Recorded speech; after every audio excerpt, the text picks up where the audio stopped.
चलो पहले से तो बेहतर है। अभी और बेहतर होगा क्योंकि मोदी जी देंगे कृषि के उपकरणों और खाद पे सब्सिडी, साथ ही किसान सम्मान निधि में मिलने वाले 6,000 रूपए को बढ़ाकर 10,000 कर देंगे। सच में? हाँ, क्योंकि जहाँ भाजपा वहाँ विकास। शांति, स्थिरता और विकास, जम्मू कश्मीर को मोदी पर विश्वास। गांधी जो कि सबसे पहले बिलावर जाएंगी, बिलावर में करीबन 11 बजे के करीब जो है वो आम जनता अपने कार्यकर्ताओं को संबोधित करेंगे, अपने कैंडिडेट के लिए प्रचार करेंगे और उसके बाद वो जम्मू के बिश्ना में पहुंचेगी, करीबन 12 बजे के करीब वहां पर अपने कैंडिडेट के लिए जो है वो प्रचार करेंगे। तो देखिए लगातार इस समय प्रचार का सिलसिला जो है वो जारी है और अपने कैंडिडेट के लिए लगातार इस समय भारतीय जनता पार्टी हो या फिर दूसरी पार्टी हो तो वो लगातार जो है वो प्रचार कर रही है। और साथ ही साथ अगर प्रधानमंत्री नरेंद्र मोदी की बात करें तो कहीं ना कहीं हमने आम जनता से भी बातचीत की तो कहीं ना कहीं 50% आम जनता जो है वो ये कहती हुई नजर आई कि इस बार भी कैंडिडेट को चुनकर नहीं, कैंडिडेट को देखकर नहीं, बल्कि प्रधानमंत्री नरेंद्र मोदी के फेस को देखकर जो है वो वोट डाले जा रहे हैं। बिल्कुल, देखिए लगातार पिछले 10 सालों से केंद्र सरकार अपनी जन कल्याणकारी योजनाओं को लागू कर रही है जम्मू कश्मीर के अंदर और उनका खूब बखान भी हो रहा है। धारा 370 का हटना भी एक बहुत बड़ा मुद्दा है बीजेपी के पास, वो भी लगातार रखने की कोशिश की जा रही है। हालांकि विपक्ष ने भी इन मुद्दों को अपने मैनिफेस्टोज में रखा है, लेकिन विपरीत दोनों जो पक्ष और विपक्ष हैं विपरीत हैं, आमने सामने हैं। एक तरफ धारा 370 को वापस लेने की बात की जा रही है और दूसरी तरफ बीजेपी का कहना है कि धारा 370 कभी वापस नहीं आएगी। ये जो तीसरा चरण है शिल्पा, बीजेपी के लिए कितना महत्वपूर्ण है, कितना इंपॉर्टेंट है, खास तौर पर जम्मू के नजरिए से देखा जाए तो? देखिए ये महत्वपूर्ण साफ तौर पर नजर आ रहा है क्योंकि लगातार आप देखिए स्टार कैंपेनर्स जो यहाँ पर पहुंच रहे हैं, जेपी नड्डा जो कि पहले भी यहाँ पर जो है वो चुनावी रैली की थी उन्होंने और उसके बाद भी वो यहाँ पर पहुंचे और उन्होंने यहाँ पर जो है वो चुनावी रैली की, यानी कि 2 बार जम्मू में जो है उन्होंने चुनावी रैली की, आम जनता को संबोधित किया। नितिन गडकरी यहाँ पर पहुंचे, अमित शाह यहाँ पर पहुंचे और अब प्रधानमंत्री नरेंद्र मोदी यहाँ पर पहुंच रहे हैं। तो ये साफ तौर पर जम्मू में एक यानी कि जम्मू डिवीजन की अगर मैं बात करूं, माफ कीजिएगा, जम्मू रीजन की अगर मैं बात करूं, जम्मू, कठुआ और सांबा जहां पर जो है यानी कि थर्ड फेज के लिए चुनाव होने वाला है, तो इस पर पूरी तरीके से फोकस किया जा रहा है कि जो 24 असेंबली कॉन्स्टिट्यूंसी है यानी कि 24 सीट है, वहां पर जो है वो पूरी तरीके से मतदान भारतीय जनता पार्टी को मिले और पूरा इस समय भारतीय जनता पार्टी का जो है वो जम्मू पर है क्योंकि लगातार स्टार कैंपेनर्स यहाँ पर जो है वो पहुंच रहे हैं, जिससे हम ये संभावना लगा सकते हैं, ये जताया जा सकता है कि किस प्रकार से भारतीय जनता पार्टी इस समय जम्मू में जो है वो जीतोड़ ताकतें जो है वो फूंक। ओके शिल्पा, बहुत बहुत धन्यवाद, बहुत बहुत शुक्रिया आपका ये तमाम जानकारी हमारे दर्शकों तक पहुंचाने के लिए। पीएम मोदी आज जम्मू पहुंचेंगे, एमए स्टेडियम में उनकी रैली है और जो 24 सीटें हैं इस आखिरी चरण में जम्मू के लिए, जम्मू के आसपास के कुछ जिले इसमें शामिल हैं, ये बीजेपी के लिए महत्वपूर्ण सीटें हैं जिसके लिए जोर हो रहा है। सभी बड़े नेता इससे पहले यहां पर पहुंचे हुए हैं। वक्त एक ब्रेक का है, आप कहीं नहीं जाइएगा।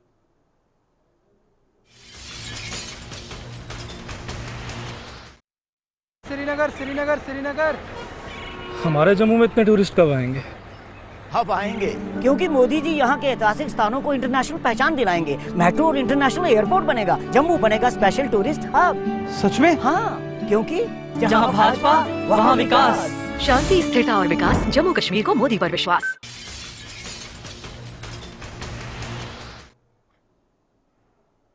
चलिए, बहुत बहुत स्वागत है आपका एक बार फिर से ब्रेक के बाद। और अब जरा आगे बढ़ते हैं, एक और बड़ी खबर पर इस वक्त नजर डालते हैं। बड़ी जानकारी के साथ आपको बताएंगे कि किस तरह से देश में क्या हालात इस वक्त बने हुए हैं। और ब्रेक से पहले हमने सियासी हवाओं की बात की थी, लेकिन अब हरियाणा से लेकर जम्मू कश्मीर तक जो सियासी हवा जा रही है उसको लेकर भी बात करेंगे। आज हरियाणा के हिसार में पीएम मोदी की भी रैली होनी है। पीएम मोदी लगातार चुनावी रैलियां कर रहे हैं और जम्मू के साथ साथ हरियाणा में भी होगी।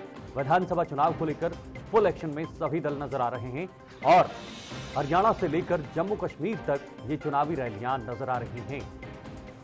तो प्रधानमंत्री मोदी आज जम्मू के एमए स्टेडियम में भी रैली करने वाले हैं, लेकिन उसके साथ साथ उनकी रैली हिसार में भी होगी। लगातार इन दोनों जगहों पर, दोनों राज्यों में जाकर इन विधानसभा चुनाव को लेकर प्रचार प्रसार कर रहे हैं क्योंकि 5 अक्टूबर को हरियाणा के अंदर भी विधानसभा के चुनाव होने हैं। महत्वपूर्ण यह है कि एक ही फेज के अंदर पूरे हरियाणा प्रदेश में 90 की 90 सीटों पर चुनाव होंगे। हालांकि 90 ही सीटें जम्मू कश्मीर में भी हैं, लेकिन इन 90 सीटों पर 3 चरणों में चुनाव हो रहे हैं, जिसमें पहले चरण में 24 सीटें, दूसरे चरण में 26 सीटें और तीसरे चरण में 40 सीटें हैं जो अब होना है, जिसके लिए मात्र 2 दिन बाकी है। और जब नतीजे निकल कर आएंगे तो नतीजों का दिन एक ही होगा, 8 अक्टूबर। ग्राफिक्स के जरिए अब जरा इन रैलियों का पूरा बखान आपको बताएंगे कि आखिर रैलियों का शेड्यूल क्या है, किस तरह से ये रैलियां होंगी और क्या इन रैलियों में खास होगा। तीसरे चरण का प्रचार तेजी से चल रहा है जम्मू कश्मीर के अंदर, क्योंकि तीसरे चरण का प्रचार अभी चल रहा है और चुनाव होने की ताबड़तोड़ रैलियां जा रही हैं, लगातार रैलियां हो रही हैं, निरंतर बड़े बड़े नेताओं द्वारा रैलियां हो रही हैं। कई मुद्दों को लेकर कटाक्ष किया जा रहा है, एक दूसरे पर मुद्दे भारी पड़ रहे हैं और मैनिफेस्टोज के अंदर जो मुद्दे रखे गए हैं उनको लेकर भी घेरने की कोशिश की जा रही है। तो धुआंधार प्रचार तो लगाई है, 370 पर सियासी तकरार भी देखने को मिल रही है, खासतौर पर जम्मू कश्मीर के अंदर 370 का हटाना बीजेपी के लिए एक उपलब्धि है और उसे बता भी रहे हैं। और दूसरे तरफ जो विपक्ष है वो 370 को वापस लौटाने की प्रक्रिया में अब इस मैनिफेस्टो के जरिए काम कर रहे हैं। यूपी समेत कई राज्यों में तेज बारिश का कहर भी जारी है। देखिए, बड़ी खबर है, यूपी के 8 जिलों में स्कूल बंद कर दिए गए हैं क्योंकि जिस तरह से बारिश और बाढ़ का सिलसिला बना हुआ है। बिहार में बाढ़ का अलर्ट कर दिया गया है। 29 सितंबर को 5 राज्यों में भारी बारिश हो रही है और लगातार ये इसी तरह से बारिश हो रही है, पानी का जलस्तर बढ़ रहा है। हिमाचल में 33 सड़कें बंद कर दी गई हैं। यूपी के 8 जिलों में स्कूल बंद कर दिए गए हैं क्योंकि बारिश जब इसी तरह से चलती रहेगी तो जाहिर सी बात है दिक्कतें होना भी बेहद ज्यादा लाजमी है। यूपी समेत कई राज्यों में इस वक्त तेज बारिश नजर आ रही है, स्कूल बंद कर दिए गए हैं और कई जगहों पर बाढ़ का अलर्ट है, जैसे आप तस्वीरों में भी खुद देख सकते हैं। बारिश और पहाड़ी इलाकों में अब बर्फबारी भी शुरू हो रही है। सितंबर का महीना संपन्न हो रहा है, कुछ दिनों के बाद सितंबर खत्म हो जाएगा, लेकिन बालटाल का ये जो आप दृश्य देख रहे हैं, ये बालटाल का इलाका है जहां पर ये बारिश नहीं है, बर्फबारी हो रही है। ताजा बर्फबारी की तस्वीरें हैं आपके टीवी स्क्रीन पर। देखिए, अब बर्फबारी जब शुरू हो जाती है पहाड़ों पर तो उसकी ठंडक जो है वो मैदानी इलाकों में भी महसूस होती है। तो अब जाकर कुदरत की तरफ से ये बर्फबारी भी हो रही है। तो आप कुछ अलग अलग तस्वीरें, अयोध्या उत्तर प्रदेश में लगातार हवाएं, तेज हवाएं, भारी बारिश। उज्जैन मध्य प्रदेश में भी जो पानी का जलस्तर है वो बढ़ गया है। कानपुर यूपी में भी लगातार बारिश हो रही है और तमिलनाडु में भी लगातार बारिश होने से सड़कें भर गई हैं। लेकिन जो बीच वाली तस्वीर आप देख रहे हैं ये बालटाल की तस्वीर है जहां पर लगातार बर्फबारी हो रही है।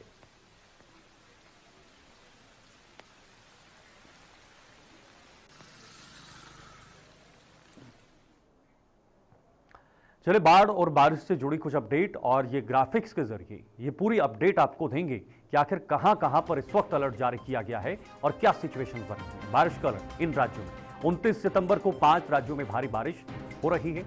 असम होनी है, असम, मेघालय, केरल और तमिलनाडु, पांडुचेरी, ये तमाम ऐसी जगहें हैं जहां पर बारिश होने की पूरी संभावनाएं हैं। मध्य प्रदेश, नागालैंड, मणिपुर, मिजोरम, त्रिपुरा, ये भी ऐसे राज्य हैं जो बारिश से अछूते नहीं हैं। तमिलनाडु, पुडुचेरी, आंध्र प्रदेश, तेलंगाना, ये तमाम ऐसे राज्य हैं जो आज से नहीं बल्कि जब से बारिश हो रही है हम भी पल पल की अपडेट आप तक पहुंचा रहे हैं, बता रहे हैं कि कैसे बारिश हो रही है, इससे कैसे सावधान रहना है अगर मौसम विभाग ने अलर्ट कर दिया है। हेलो गाइस, आज जम्मू कश्मीर में वोटिंग के दिन। देखते हैं आज हमारे घर में कौन किसको वोट देगा। छोटे, तू किसको वोट देगा? मोदी जी को। मोदी जी देंगे अग्निवीरों को जम्मू सरकारी नौकरी में 20% का कोटा। जम्मू को आईटी हब बनाएंगे और यहाँ मेट्रो भी लाएंगे। भाभी, आप? बस मोदी जी को। मोदी जी देंगे जरूरतमंदों को अटल आवास योजना के तहत 5 मरला जमीन। जी आई। मोदी जी और कोई है ऐसा? मोदी जी देंगे सालाना 2 LPG सिलेंडर गैस, वो भी बिल्कुल मुफ्त। तो रसोई चलाना होगा और भी आसान। और मैं मोदी जी को। मोदी जी देंगे इस बार मेडिकल में 1000 एक्स्ट्रा सीट। किसी ने भी आज तक ऐसा नहीं किया। और भैया आप? मोदी जी, अरे मोदी जी देंगे किसान सम्मान निधि से 10,000 और हर एक किसान को कृषि उपकरण और खाद पे मिलेगी सब्सिडी और खेती हो जाएगी और भी बेहतर। और दादी आप? मोदी जी को वो देंगे 3000 पेंशन और मां सम्मान योजना का सालाना 18,000। और भैया आप किसे देंगे वोट? मोदी जी को, जो देंगे यूपीएससी JKPSC एस्पिरेंट्स को 10,000 का कोचिंग खर्चा और आने जाने का 3,000 सीधा बैंक खाते में। और दादाजी आप किसे वोट देंगे? केवल मोदी जी को। वो बचाएंगे हमारी संस्कृति और सभ्यता और रखेंगे हम सबके परिवारों को सुरक्षित। और मैं भी मोदी जी को वो देंगे 7 लाख का आयुष्मान कार्ड जिससे मैं अपने परिवार के स्वास्थ्य का ख्याल रख पाऊंगा। क्यों बाबूजी? चल अब तू बता, तू आज अपना पहला वोट किसे देने जाएगी? मैं मोदी जी को। मोदी जी देंगे लाखों स्टूडेंट्स को लैपटॉप्स, टैबलेट्स, यानी एजुकेशन बनेगी डिजिटल। अब चले, मोदी जी इंतजार कर रहे हैं। चलो दादाजी। शांति, स्थिरता और विकास, जम्मू कश्मीर को मोदी पर विश्वास।